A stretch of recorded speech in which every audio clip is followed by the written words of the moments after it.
Hey everyone, and welcome. Today we are going to pull back the curtain on the health insurance industry.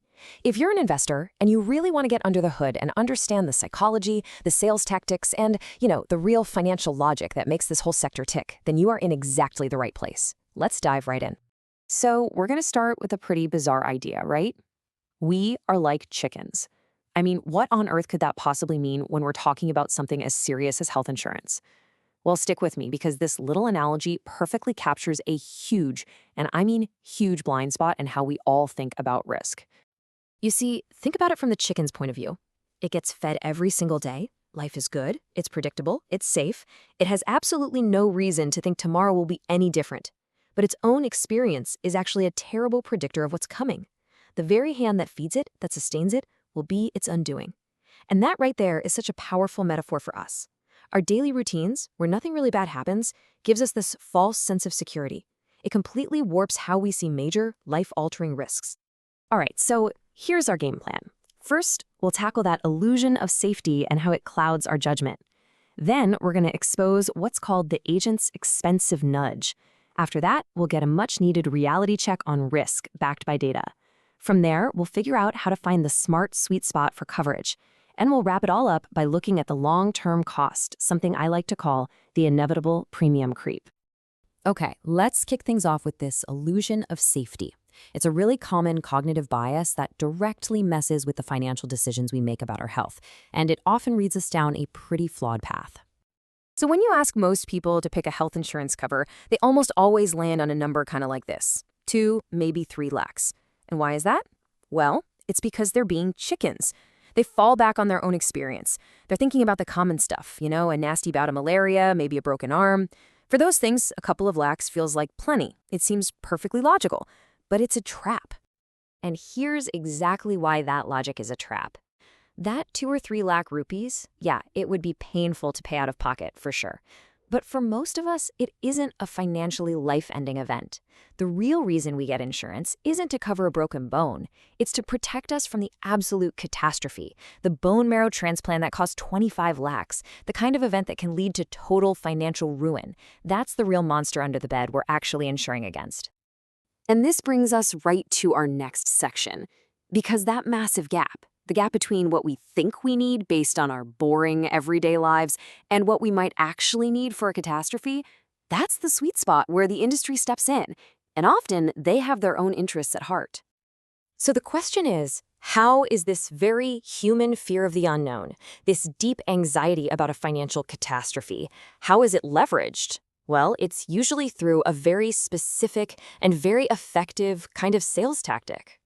You'll hear a story. It's almost always this vivid, emotional tale about some poor soul, we'll call him Ramesh, who thought he was totally covered with his small policy, only to get slammed by some rare, crazy expensive illness that just wiped him out financially.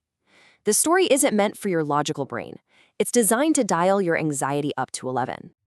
And right after that scary story, just when you're feeling most vulnerable, you're presented with the solution, a big, impressive, maybe even intimidating number, a 50 lakh cover.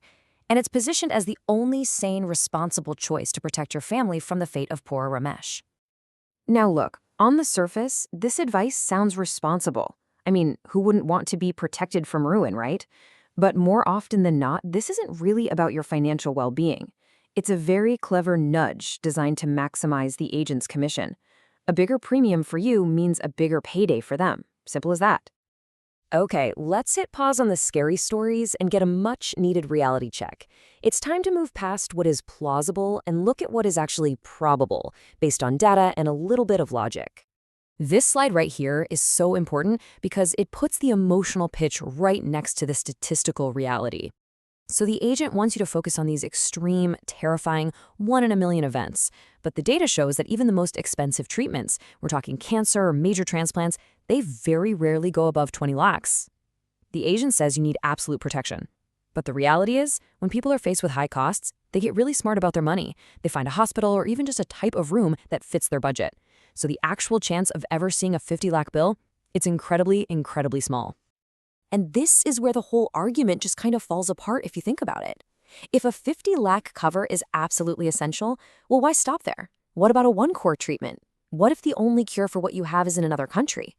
Or what about the diseases that aren't even covered by insurance at all? You see, it's a never-ending cycle of what is.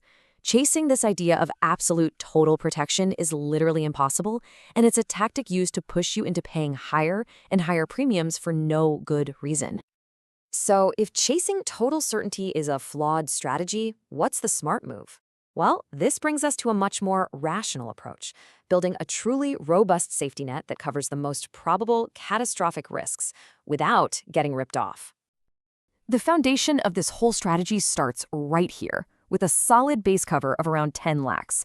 Now, I know what you might be thinking. Hold on, didn't you just say that might not be enough? And you're right, but this is just the starting point. This is just step one.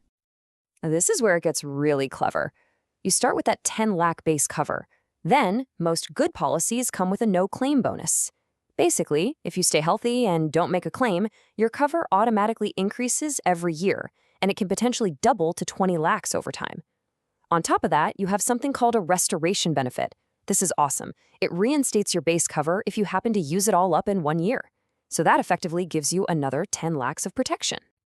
So when you add it all up, by smartly layering these very common benefits, that initial 10 lakh policy is actually providing you with somewhere around 30 lakhs of total protection. This is more than enough to handle the vast majority of even those super expensive treatments we were talking about earlier, all without paying the massive premium for a 50 lakh or 1 crore plan. And that's exactly why a base cover in that 10 to 20 lakh range is such a strong strategic choice for the long term. I mean, sure, you could go lower, but you got to remember, healthcare costs are inflating at about 6 to 7% every single year. A 5 lakh cover that feels okay today might seem completely useless in a decade. And trying to increase your cover when you're older and maybe have a few health issues? Good luck. It can be super difficult, if not impossible. All right, for our final section, we have to talk about something every single investor understands deep in their bones: long-term cost. Because health insurance premiums are not static. They are designed from day one to go up over time. So your premiums will go up, and it's usually for a few legitimate reasons. First, there's that annual adjustment for medical inflation. Second, as you get older and cross into a new age bracket, say from 35 to 36, your premium jumps up to reflect that higher risk. And third, the insurance company might just reprice the entire product for all its customers if they find it's not profitable. But notice what is not on this list. It is a total myth that your individual premium will go up just because you made a claim. They can't legally single you out for that. And all of this leads to what is maybe the most critical takeaway of all.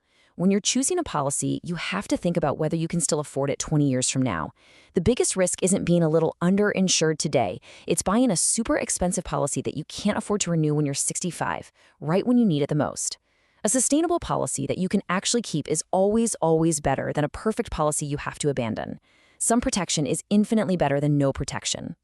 And that leaves us with one final thought. Look, if having a massive 50 lakh cover truly helps you sleep at night, if it gives you genuine peace of mind, then that has real value, and that's fine. But if you're only considering it because some agent's scary story is still rattling around in your head, well, then isn't it time to have a different conversation?